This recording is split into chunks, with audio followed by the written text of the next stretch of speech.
Hi, George Diamond here. Let me set, I've got some green yarn with me today, so I'm doing a little yarning. Let me go ahead and set this out of the way, ready to get started. All right. Now today we're starting chapter 5 in our textbook. So we know how to find antiderivative. We've already looked at the fundamental theorem of calculus, parts 1 and 2. We looked at how to estimate integrals using Riemann sums, Riemann sums, and the trapezoidal rule. So we're ready to start chapter 5. Now this is actually our second video as we introduce section 5.1, the natural logarithmic function, and how to find the derivative of natural logs. So the first video was just a little review over some of the properties and stuff of natural logs, how to solve log equations and exponential equations, so stuff like that. Some general stuff maybe from pre-cal that you had maybe a year ago. So in this section though, we're going to look at how to find the derivative of the natural logarithmic function. So let's start off with the parent function for natural logs. This is it. Take a look at the graph of y equals natural log x. Okay, this is it here. Now to get my natural log graph, I just substituted some values into my t-chart here. When x is 0.2, the y value will be negative 0.6. That'll be this point right here. When x is 0.5, the y value is negative 0.6. That'll be this point right there. When x is 1, y is 0. X is 2, y is 0.7 right here. And x is 3, y is going to be 1.1. So you can see your graph here. The graph is the graph of our natural log function. Now a couple of things we want to notice about this graph. First, it never touches the y-axis. Right, so the x values are never negative. The y-axis itself is a vertical asymptote for the natural log function. So it gets closer and closer and closer to the y-axis, but it never touches the y-axis. So you got a vertical asymptote.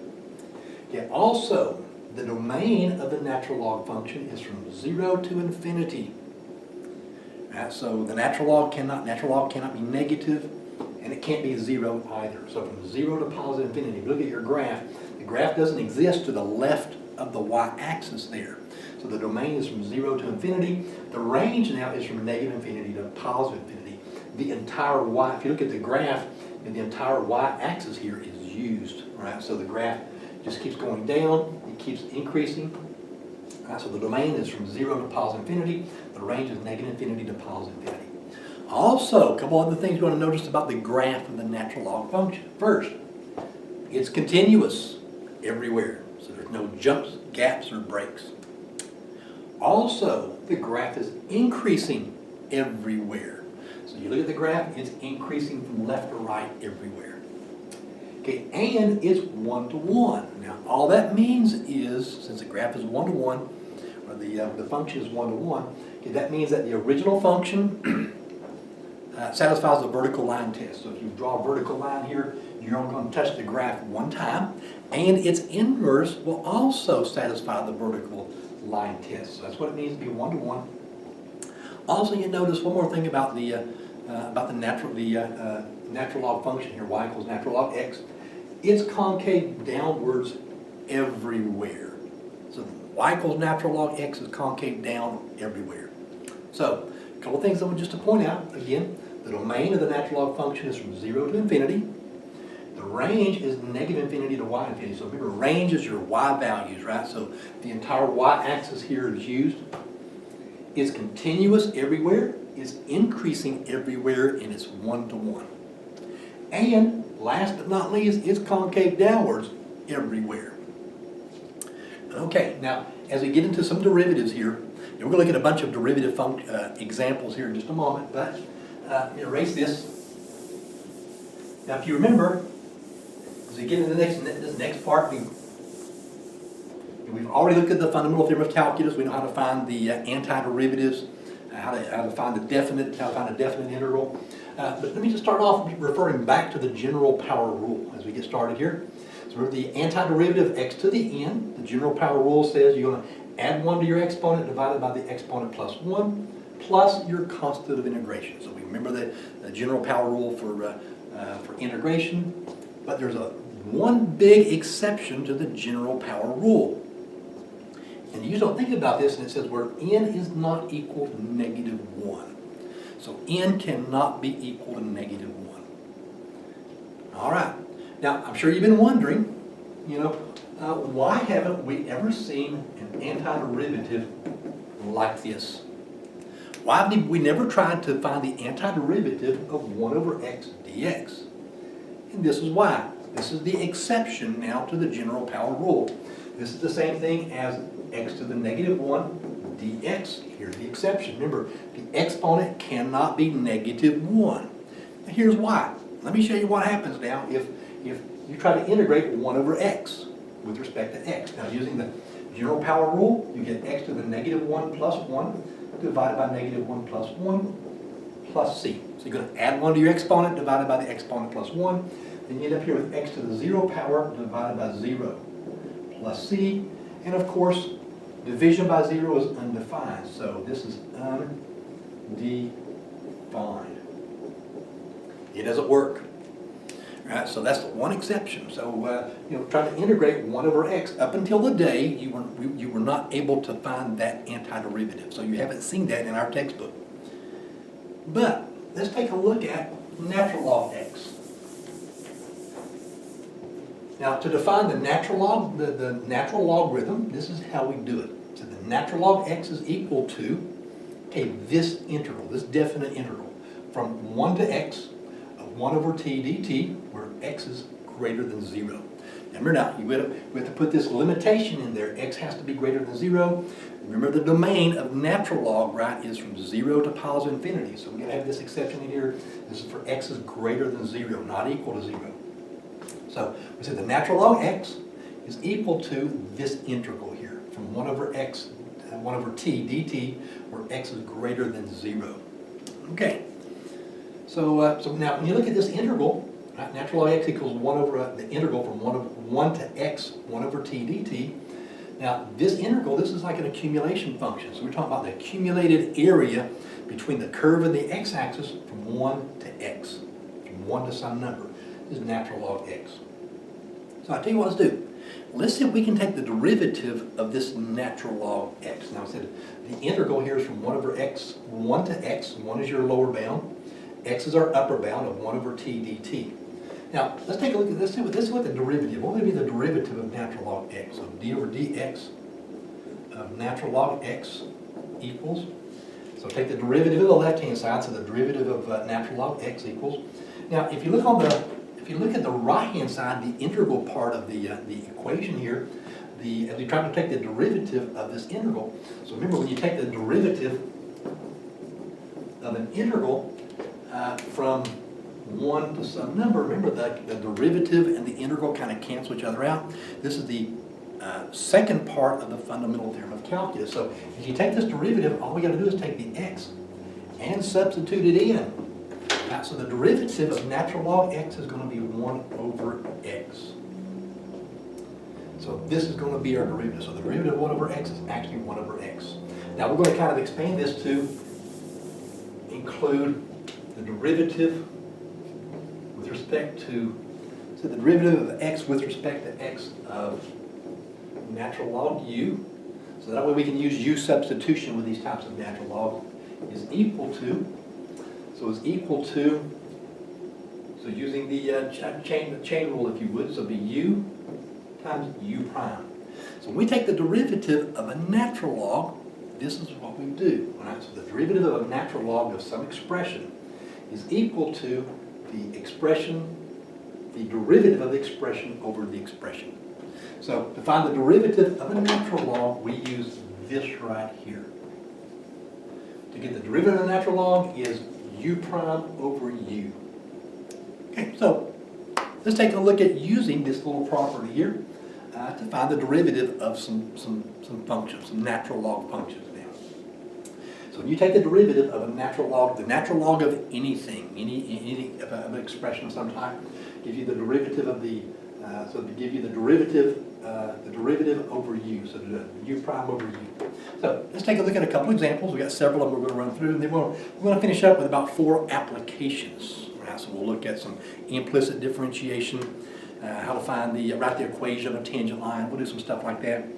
But let's take a look at a couple examples. Let me erase this, and let's see if we can, let's see how we go about using this property now to find the derivative of some log functions, some natural log functions. So let me erase this, and we're going to look at several examples. Erase this. I'll leave that up for right now because this is, we're going to use our derivative expression here. All right, so let's see if we can find the derivative. The derivative. All right. Now, let's start off with an easy one first. You know, of course, some of these, you know, you've been in calculus now for over a half a year, so you know some of these problems can get fairly complicated fairly quickly. But let's start with a real easy one. Okay, let's say we have the function number 1. Let's say y equals natural log 2x. So how do we get the derivative of this function? Now remember, if you take the derivative of natural log u, now I'm not going to do the actual u substitution because this is actually going to be a fairly easy problem. The derivative of u over u. So this is the natural log 2x, so as we get our derivative, u prime, or y prime, is equal to, now 2x on the bottom of the fraction, times the derivative of 2x, which is 2. And that's your derivative. Right, so we take the derivative of a natural log function, this is it. So the derivative of what would be the answer part of your natural log, right? So the derivative over the 2x. So it'll be 2 over 2x. And also this will simplify to just 1 over x. So we can reduce the 2's and it'll simplify to 1 over x. So the derivative of natural log 2x is 1 over x. Okay, now we're going to quickly run through a bunch of examples. So let's take a look at, we're going to do some trig problems. Okay, we'll do a radical or 2. So first take a look at number 2. So problem number 2. Okay, let's do the, say f of x is equal to, we do natural log x squared plus 1. So natural log x squared plus 1. So a little bit more complicated natural log expression. Now, to get our derivative, now so the f prime x is equal to, now when you take the derivative of natural log, remember it's going to be x squared plus 1. You're going to end up with a fraction when you take the derivative of a natural log function. So it'll be x squared plus 1 on the bottom, and the derivative of x squared plus 1. Now the derivative of x squared is 2x. The derivative of 1 is 0. We're done. That's how easy that is to take the derivative of a natural log function. All right? Okay, let's try, we'll try another example. Okay, this time let's take, let's try one where we, you know, like some of these problems you can get into the product rule, the quotient rule, the chain rule. Let's take a look at a couple of those. Let's try one involving the product rule. So, for example, number 3, okay, let's do y equals x natural log x. So let's try this expression right here. Erase this one. Okay, let's see how we go about finding the derivative this time. Now you got to be careful now. This is x times natural log x. Remember, this is a product. So to take the derivative of this function, now we have to use the product rule. So we take our derivative, so to describe our derivative here, y prime will be equal to, now remember the product rule goes the first times the derivative of the second plus the second times the derivative of the first. So as you set this up in the product rule, this is the way it's going to go. So to start off now, the derivative of natural log x is going to be, so it'll be x times x on the bottom, the derivative of x is 1. So the derivative of natural log x is 1 over x. Okay, plus natural log x. Now the derivative of x is 1. Okay, this is our derivative. Now to simplify this a little bit, this will be, here the x's cancel out, gives us 1 plus natural log x times 1 is just natural log x, and we're done. So this is going to be our derivative. So using the product rule, so the first part of the function, the first factor times the derivative of the second factor plus the second factor times the derivative of the first. Okay, let's try another example. And let's see, we're just getting some derivatives here. And let's see, let's try this one right here. Let's do number 4. So this time let's take f of x is equal to, and we'll do natural log x to the third power. Let's try this problem here. So natural log x to the third power. Now to take this derivative, now you got to notice that. You got to be real careful with these exponents here, because you got to watch out. You want to notice about this particular function that the entire natural log here is raised to the third power. Not just the variables, not just the x, but the entire thing is raised to the third power. So to take the derivative of this function right here, we have to use the chain rule. So we're going to use the chain rule. The exponent part will be the outside part of the function. The inside part will be the natural log. So as we take our derivative here, okay, this will be, you take the derivative outside, bring the 3 down, leave the inside the way it is, so natural log x. Now you got to subtract 1 from your exponent, gives you to the second power. So take the derivative outside times the derivative of the inside. So the derivative of the outside times the derivative of the inside, that's the chain rule. Now remember the derivative of natural log x, so we end up with 3. Natural log x squared times the derivative of natural log x will be x on the bottom, and the derivative of x is 1, so it'll be 1 over x. So the derivative of natural log x is 1 over x. And we kind of simplify this a little bit. So natural log x squared, all that over x. So if you want to write it as a 1 fraction there, you can. Okay, let's try another example. Yes, it's a problem involving the chain rule. That wasn't too bad. Okay, let's try another one. So I've got some problems in our notes here. Okay, number 5, let's try y equals x times the square root of x plus 1. Okay, let's see if we can get the derivative of this function here. Also, now you got to notice here, real quick, let's be a natural log in here too. Get that natural log, be natural log of x times the square root of x plus 1. All right, here we go. Now you got to notice now this time as you look at the natural log here, the product is inside the natural log, right? So you got natural log of the quantity x times the square root of x plus 1. Now, first thing I want to do though, I want to rewrite this without the radical. Right? So this is equal to the natural log of x times x plus 1 to the 1/2 power. Now, to take the derivative of this type of problem now, right? So with this type of problem in which the answer part of the natural log is a product, we're going to have to expand this natural log. So this natural log we have to expand. And then we can take the derivative of it. Now, you got to notice, now to expand that natural log, we have to use the product property for natural logs. So that's going to be equal to natural log x plus natural log of x plus 1 to the 1/2 power. So we have to expand that natural log, so it'll be y equals, all right? Now, so that's a product, so we're going to have to expand that over addition. Now let's bring this 1/2 down front, so this becomes y equals natural log x plus 1/2 natural log quantity x plus 1. All right. Now, once we get the function expanded, right, now we can take the derivative, right? So it's going to be easy. In the original form up here, it's impossible to take the derivative, but when you expand it, we can easily take the derivative now. So to find the derivative, this will be y prime is equal to, now the derivative of natural log x is 1 over x plus, so the derivative of natural log x is 1 over x plus, now this becomes 1/2 times this fraction. So remember, anytime you take the derivative of natural log, you're going to have a fraction. So be the x plus 1 on the bottom of the fraction, and the derivative of x plus 1. Now the derivative of x is 1, and the derivative of 1 is 0. So the numerator is just going to be 1. All right, so when you take the derivative of that natural log expression, it will be the derivative over u. And we can kind of combine this. This will be y prime is equal to 1 over x plus 1 over 2 times x plus 1. Okay. And now I'm going to leave this. I'm going to leave these two apart, so you can find the least common denominator and then add the two together.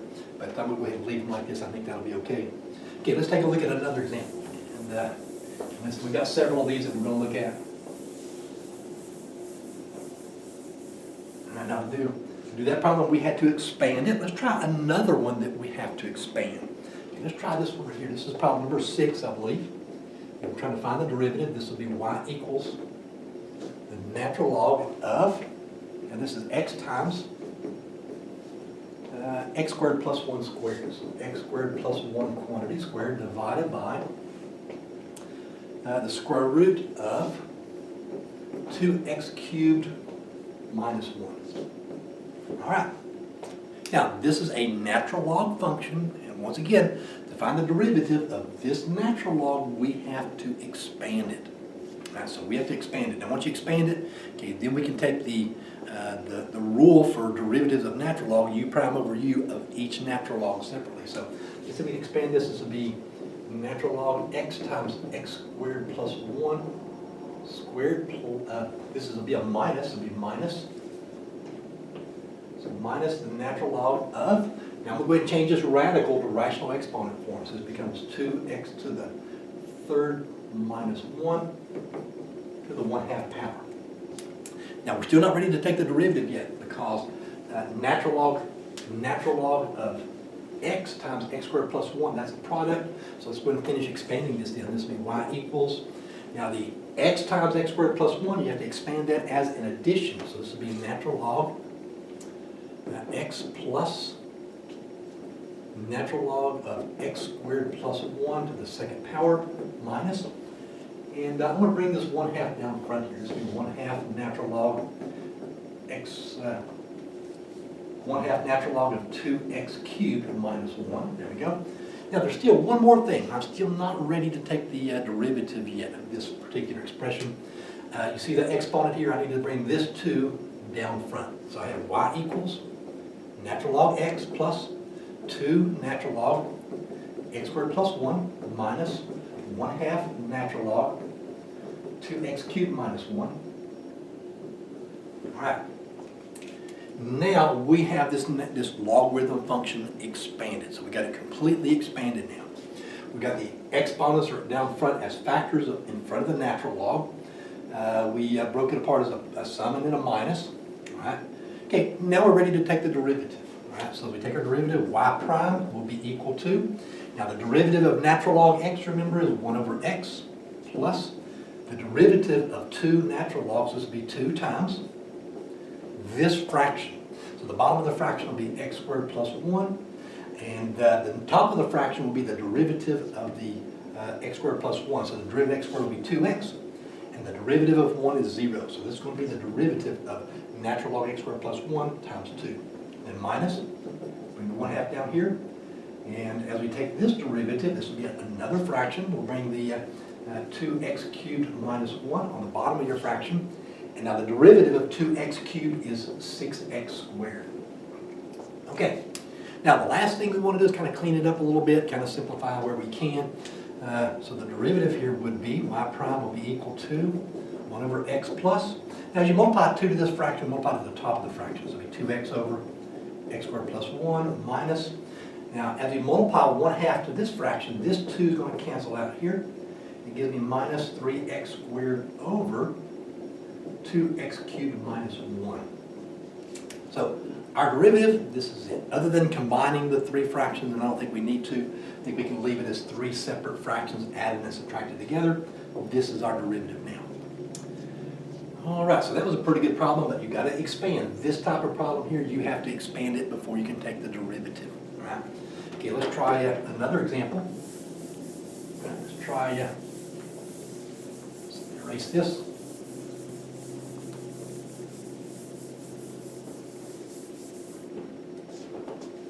Okay, let's see. Next, let's try example number 7. Okay, derivatives involving absolute value. So derivatives involving absolute value. Root of value. Now we actually take the derivative the same way. So we take the derivative with respect to x, natural log absolute value u. Okay, this is still u prime over u. So when you take the derivative of absolute value, u has to come out positive. So you may have to check sometimes to make sure that it is. So let's run through an example like this. So let's see. This will be this will be example number 7, I believe. Let's try an example. So let's try f of x equals, and let's see. We do natural log cosine x. We'll try a trig problem. So natural log absolute value of cosine x. We'll try this derivative here. So absolute value. Now, once again, we're going to use the our property for taking the derivative of natural logs. So we take a derivative here. The natural log cosine x. Now, remember, you want to get up with a fraction. So cosine x on the bottom of your fraction. The derivative of cosine is negative sine, so it'll be negative sine x. So negative sine x over cosine x, which will simplify as negative tangent x. So we can go ahead and simplify that all down. That's our derivative. So when you're taking the derivative of absolute value, it's not that big of a deal. You're still using u prime over u as you take the derivative. So remember, when you take the derivative of any natural log expression, you're going to have a fraction for your answer. So you got the derivative, so u prime over u every time as you take the derivative. Let's try another trig derivative in an absolute value. So let's try erase this, and once again we're just finding the derivative again. And let's see, this will be problem number 8, I believe. So number 8. Okay, let's say we've got f of x is equal to, so it was equal to natural log of, we'll do another trig function here. So natural log of cosine x over cosine x minus 1. Absolute value. So let's try this one. Okay, so let's try this one. Now, to start off with, I see that big fraction. So immediately that tells me I need to expand this natural log. So this is equivalent to f of x is equal to natural log absolute value cosine x minus natural log absolute value cosine x minus 1. So right away that tells me we need to expand it with that fraction. And now we're ready to, once we got it expanded, I believe that's all we can do to it, just have to break that fraction up as a subtraction. So now we're ready to take our derivative. Now once again, make sure you remember your properties for logarithms as you try to do some of these derivatives, because you have to be able to expand them correctly in order to find the derivative of these types of functions like this. And if you need to, go back and take a look at my first video where we reviewed some of our properties of logarithms. So let's take a look at this here now. So you take our derivative, this will be cosine x on the bottom of our fraction. So cosine x on the bottom. Now the derivative of cosine is negative sine, so it'll be negative sine x on top. Minus, and this will be cosine x minus 1 on top. And once again, the derivative of cosine is negative sine, so it'll be negative sine x here. So as you get your derivative, this is it. Right, so it's u prime over u over u again. And let's see, can we simplify here? This will simplify as, so f prime x is equal to, now this is negative tangent x. Minus a negative, we'll change it to plus a positive. Now sine x over cosine x minus 1 won't simplify, I don't believe. So it's sine x over cosine x minus 1. So I believe this is how we want to leave our derivative now. Okay, and let's see, let's do one more trig derivative now. So one more. All right. And after this, we're going to look at a couple of applications, so about 4 applications of derivatives. Now this will be problem number 9. We do y equals natural log of absolute value secant x plus tangent x. So absolute value of secant x plus tangent x. Okay, we've got the problem right. Right. Now, first thing I notice, absolute value natural log absolute value secant x plus tangent x, that can't be expanded. Right, so it's an addition already. So inside your natural log, that can't be expanded. So we go ahead and take our derivative the way it is. So y prime should be equal to, and you're going to get that fraction. On the bottom of the fraction will be secant x plus tangent x.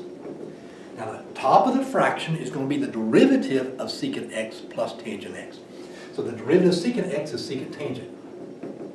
So secant x tangent x plus the derivative of tangent x is secant squared x. And there's your derivative. Right, so there's your derivative. Also, I believe this can be simplified a little bit. Now, let's see, I see secant 2 times there in each term, so let's see if we can factor secant x off here. So secant x times, that becomes tangent x plus secant x. Okay, over, on the bottom we got secant x plus tangent x. These two cancel out, so that simplifies as just secant x. So the derivative of natural log absolute value of secant x plus tangent x is secant x. So that'll simplify just a little bit. All right, so that's number 9. And Well, let's take a look at our next problem. So we want to finish up here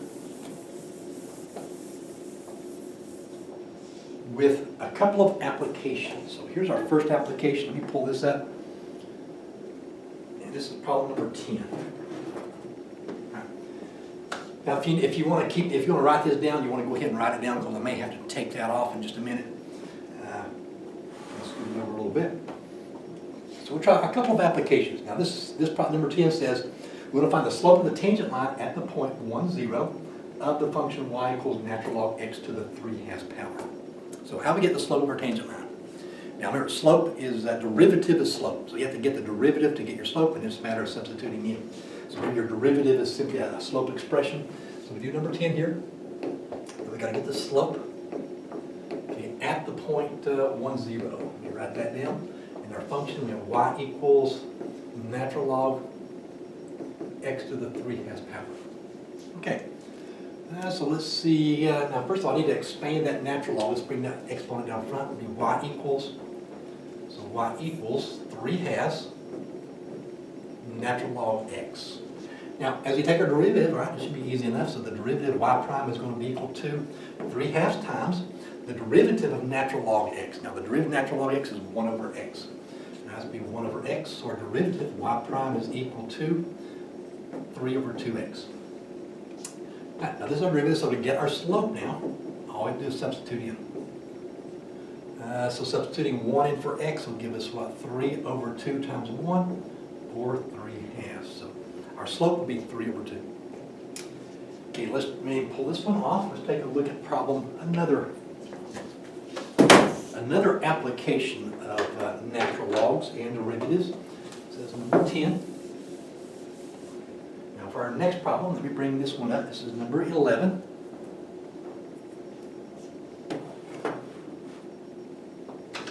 Comes in a little bit. Okay. Hopefully you can read it okay. It's kind of messed up a little bit. Now, this problem says this time, instead of just getting the slope, we're going to see if we can write the equation of our tangent line. So write the equation of the tangent line at the point 0, 4 of this function right here. Y equals 4 minus x squared minus natural log of 1/2 x plus 1. So this time we're going to write the equation of our tangent line. This is y equals 4 minus x squared minus natural log of 1/2 x plus 1. Okay, at the point 0, 4. Right, so we'll see if we can write the equation of our tangent line this time. Remember now, when you write the equation of your tangent line, you have to know your slope. We get that from our derivative, and you have to have one point. And they give us the point. So in the problem, we're given the point 0, 4. Okay, now we got to get our slope. Now to get the slope, we're going to get the derivative. So looking at our function, y equals 4 minus x squared minus, now natural log 1/2 x plus 1. So the natural log can't be expanded. So you can't expand natural log 1/2 x plus 1.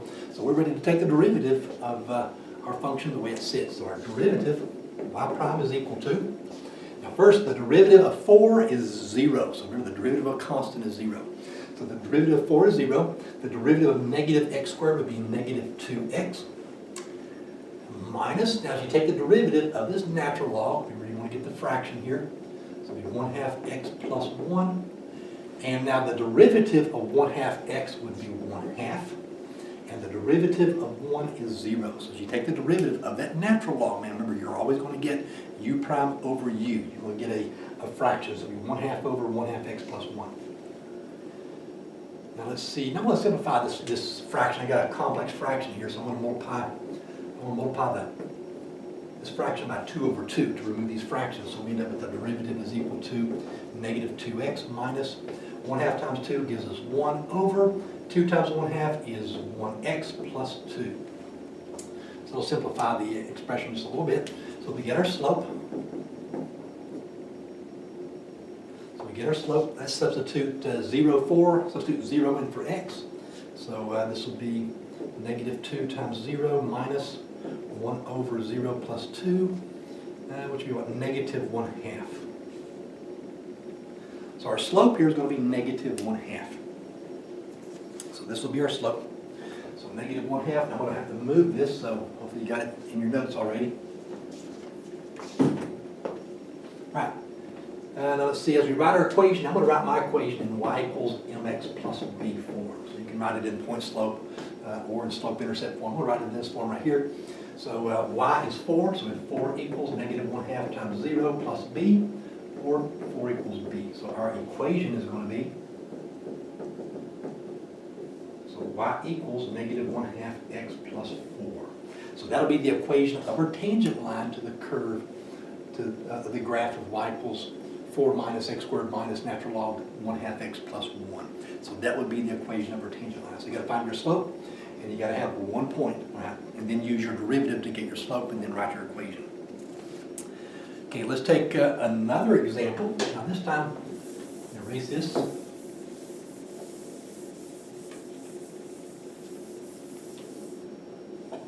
right, now this time, let's try an implicit differentiation example. There we go, so implicit differentiation. Okay, well, hopefully everybody can read that all right. So let's see if we can find the derivative on this one right here. This is problem number 12. And we're going to find dy over dx. So we'll get our derivative. And this is natural log xy plus 5x is equal to 30. So let's see how we go about what we have to do to get the derivative this time. Now first thing I noticed immediately as I was looking at this, natural log xy is natural log x times y. The product is inside the natural log. We have to expand the natural log. So this becomes natural log x plus natural log y plus 5x is equal to 30. Okay, now we got our natural log expanded. That's the only expansion we have here. So let's take the derivative now of each term. Now the derivative of natural log x is 1 over x. Plus, now the derivative of, now if the derivative of natural log x is 1 over x, then the derivative of natural log y with respect to x would be 1 over y times dy over dx. So you got to leave that dy over dx as a factor. Plus, the derivative of 5x is 5, and that's equal to the derivative of 30 is 0. So we'll take the derivative of each term the way it sits. Now after this, we need to solve for dy over dx. We only have the 1 dy dx factor here, so let's move the 5 and the 1 over x to the right-hand side of our equal sign. So we have 1 over y. Dy over dx is equal to, so is that negative 5 minus 1 over x. And then after this, to solve for dy over dx, we're going to have to multiply y to this side of our equal sign. And then we have to multiply this side over here by y also. So to get rid of that y off the bottom of your fraction, let's multiply y to both sides. And that gives us dy over dx is equal to y times negative 5 is negative 5y minus y times that fraction would be minus y over x. So this is our derivative. So just a matter of solving for y. So that wasn't too bad. So it's just a little example with implicit differentiation. Now my students, whenever you get your homework, there'll be a couple of implicit differentiation problems that you'll have to do. Check to see if the equation has to be expanded any. Right? So if you got to expand it, if you have to, go ahead and expand it like we did here with the product of x times y, and then go and take the derivative of each term the way it sits.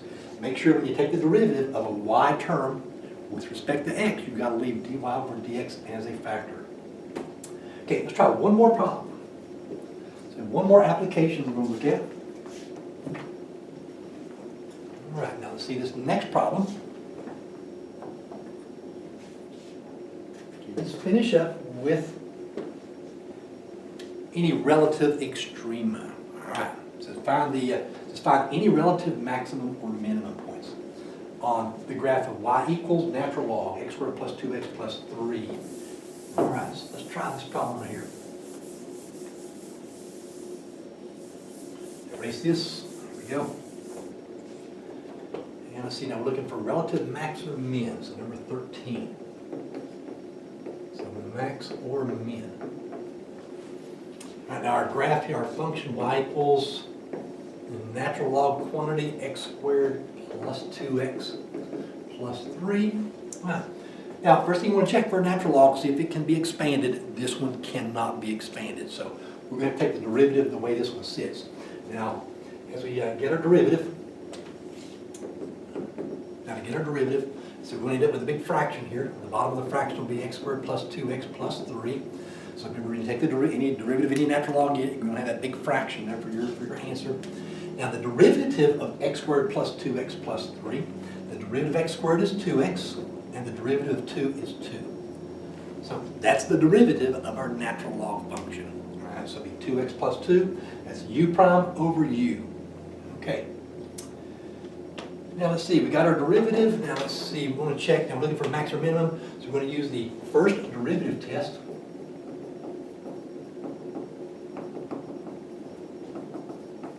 So we use our first derivative test, that means we need to find where the derivative is equal to 0. And so we're going to find any critical numbers. So we need critical numbers. Some critical numbers.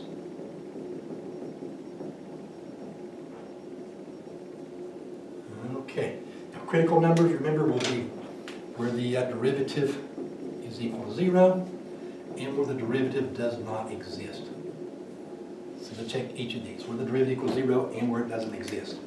Now let's see, I'm going to have to set this off, so make sure you got this copy down. All right. So let's see. Where does the derivative not exist? Now the derivative is a fraction. Remember, the bottom of the fraction cannot be equal to 0.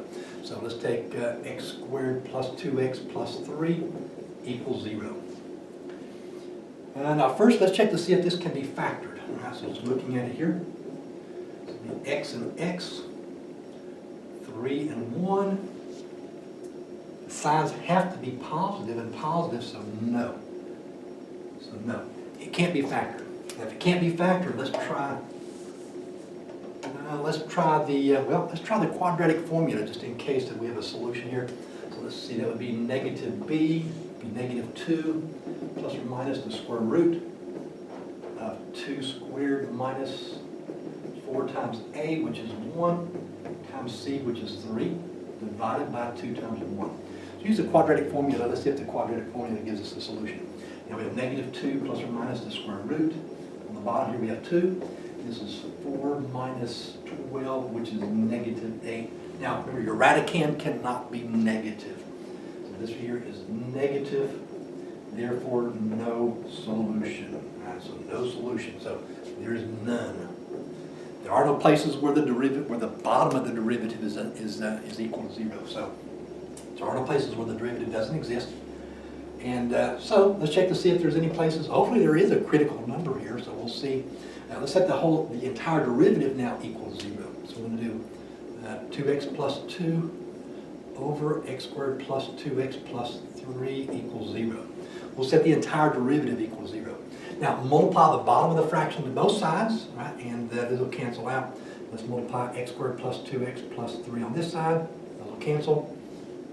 And we'll multiply 0 by x squared plus 2x plus 3. 0 times anything gives you 0. We end up here with 2x plus 2 equals 0. 2x equals negative 2. X equals negative 1. All right, there you go. So at least we do have one critical number, right? So let's see, we should have a maximum or minimum. So let's check and see whether we have a maximum or minimum.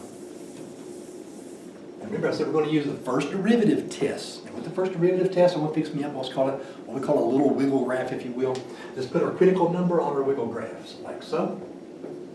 So put the negative 1 here.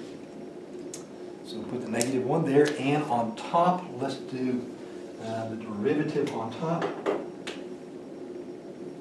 So f prime x, and then f on the bottom. So we'll describe the derivative on top and then the function itself on the bottom. So let's pick out, remember the first derivative test, once you find your critical number, more than likely negative 1 here, hopefully will probably be either a minimum or maximum. Now tell which.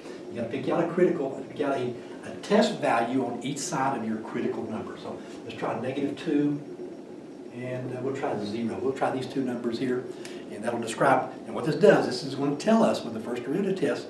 The first derivative tells you whether the graph is increasing or decreasing. So when we pick out negative 2, we're going to substitute it into the derivative now. Don't substitute it into the original function. No, no, no. Make sure you substitute it into the derivative. And if that number is negative, that means that the original function is decreasing. If it's positive, it's going to be increasing. Let's try the derivative at negative 2. All right, so this will be 2 times negative 2 plus 2. And then this will be negative 2 squared plus 2 times negative 2 plus 3. And let's see, we'll end up here with negative 1/3, I believe. So negative 1/3. All right. So now notice, we said that now this is negative 1/3, so the derivative is negative. That means the graph is decreasing. So from negative infinity to negative 1, the graph is decreasing. Now, let's try the other test value. Now, I would expect at 0, the graph would be increasing, but you've got to test it. Because it is possible that the graph could be decreasing on the left and still decreasing on the right, in which case it would not, if you don't get a sign change, there's no minimum or maximum. So we have to get a sign change here. Let's try the derivative at 0 now. So it'll be 2 times 0 plus 2 over 0 squared plus 2 times 0 plus 3, okay, which is positive 2/3. So positive 2/3. All right. Now, once again, the derivative is positive. That means the graph is increasing. All right, so the graph is increasing. So if you were looking at the graph, of this function now, so the graph of this function, it is decreasing to the left of negative 1, then it starts to increase. So you're looking at negative 1 is going to be a relative minimum. So a relative minimum at x equal negative 1. Now, if all we need to find is the x value, we're finished. Now, if we got to get the actual point, let me erase this. Now, if we got to get the actual point, the actual minimum or maximum, so the actual point, okay, that would be the x value.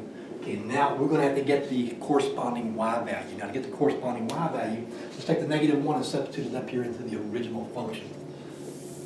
All right, so to get the y value, it'd be y sub 2, it would be natural log of 2 squared plus 2 times 2 plus 3.